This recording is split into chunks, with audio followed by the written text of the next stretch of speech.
IIM UPSC tuitions only in Tirumala IAS institute Chaitanyapuri. Call చేసి ఇప్పుడే join అవ్వండి.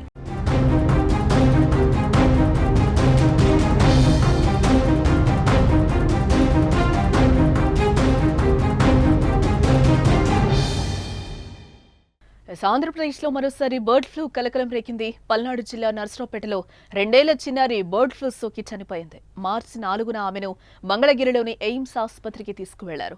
బాలికను బతికించేందుకు వైద్యులు చేసిన ప్రయత్నాలు ఫలించకపోవడంతో మార్చి 16న ఆమె మృతి చెందింది. అయితే మరణానికి కారణం బర్డ్ ఫ్లూ అని తాజాగా వచ్చిన రిపోర్టులో అయితే తేలింది.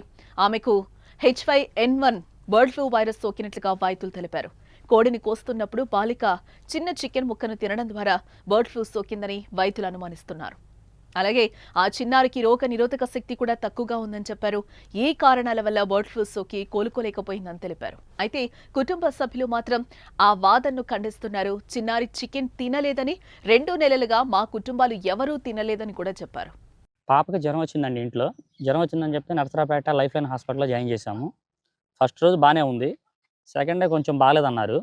మాకు ఈ హాస్పిటల్ మీద నమ్మకం లేక విజయవాడలోని సెంట్రల్ గవర్నమెంట్ ఎయిమ్స్ హాస్పిటల్కి తీసుకెళ్ళాము. ఎయిమ్స్ హాస్పిటల్లో పాపని జాయిన్ చేశాము. పాపని జాయిన్ చేసిన తర్వాత ఫస్ట్ బాగానే ఉంది. తర్వాత కొన్ని రోజులు జరగగానే 4-5 రోజులు జరగగానే ఐసీలో పెట్టారు పాపని. బాగానే ఉందని చెప్తున్నారు. రోజు అబ్జర్వేషన్ చేసుకుంటున్నాం, బాగానే ఉంది. ఒక 10 డేస్ తర్వాత పాప చనిపోయింది. ఎందుకు జరిగిందో మాకు తెలీదు. మేము ఇంకా అది తీసుకోలేక ఇంటికి వచ్చేసాం పాపను తీసుకొని. ఇప్పుడు ఏదో టెస్టులకి పంపించేసేసి పైన మాకు ఏదో వచ్చేసిందని చెప్పేసి డాక్టర్స్ చెప్తా మా ఇంట్లో మొత్తం వచ్చేసి బ్లడ్ టెస్టులు చేశారు మా అందరికీ. బ్లడ్ టెస్టులు చేసిన తర్వాత మాకందరికి కూడా నెగిటివే వచ్చింది. ఇబ్బంది లేదు. మా ఇంట్లో అయితే బాగానే ఉంది ప్రజెంట్ అందరికీ. మేము గత 2 నెలల నుంచి అయితే చికెన్ అయితే ఇంట్లో ఏం తింటలేదు. మరి ఎలా జరిగిందనేది మాకైతే తెలీదు వాస్తవంగా. ఇలా ఎందుకు జరిగిందో మేము కూడా తీసుకోలేకపోతున్నాం. వైద్యులు ఏదో వ్యాధి వల్ల వచ్చిందని చెప్పేసి ఇప్పుడు చెప్తున్నారు. మాకు తెలీదు అంతకుముందు. అప్పుడైతే పాప మామూలుగా నార్మల్‌గా చనిపోయింది అనుకున్నాము మేమైతే. ఇలా జరిగిందని ఇప్పుడు మాత్రమే తెలిసింది. అప్పుడైతే మాకు తెలీదేమీ.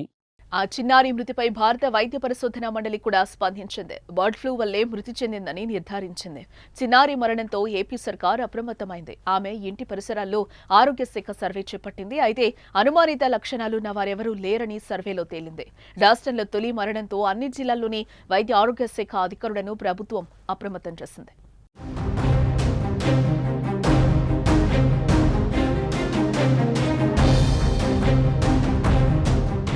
గత కొన్ని రోజుల కిందట ఆంధ్రప్రదేశ్ను బర్డ్ ఫ్లూ భయం వెంటాడింది.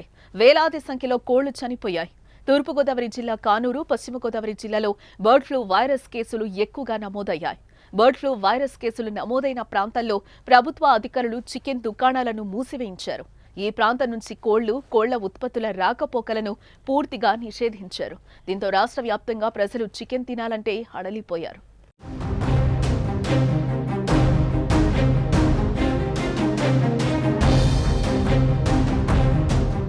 ఫలితంగా చికెన్ ధరలు కూడా బాగా తగ్గిపోయాయి. ఈ సమయంలో బర్డ్ ఫ్లూపై అవగాహన కల్పించారు. అలర్ట్ జోన్ మినహా మిగతా ప్రాంతాల్లో బాగా ఉడకపెట్టిన చికెన్, కోడిగుడ్లు తినొచ్చని ప్రకటించారు. చికెన్ మేళాలు ఏర్పాటు చేశారు. అనంతరం బర్డ్ ఫ్లూ తగ్గిపోయి మళ్లీ సాధారణ పరిస్థితులు వచ్చాయి. అయితే బర్డ్ ఫ్లూ వల్ల ఓ మనిషి ప్రాణాలు కోల్పోవడం ఆంధ్రప్రదేశ్లో ఇదే మొదటిసారి కావడంతో భయాందోళనలు మొదలయ్యాయి.